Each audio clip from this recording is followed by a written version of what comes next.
Komandan Operasi OPM dilumpuhkan, taktik perang KKB Papua selama 8 tahun hancur.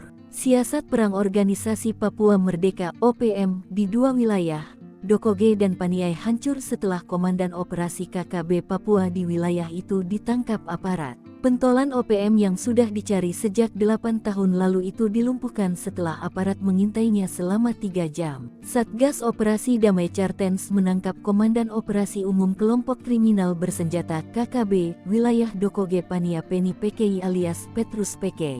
Dilansir tribunpapua.com, Kepala Operasi Damai Cartens Kombes Faizal Ramadhani mengatakan, Komandan Operasi Umum Kelompok Kriminal Bersenjata KKB, wilayah Dokoge Pania yang ditangkap adalah Peni PKI alias Petrus PK. Petrus PK berhasil disergap penyidik di wilayah Pugo, Paniai Timur, Papua, Jumat tanggal 17 Mei tahun 2024. Petrus PK sendiri telah masuk dalam daftar pencarian orang DPO sejak tanggal 11 November tahun 2016 lalu.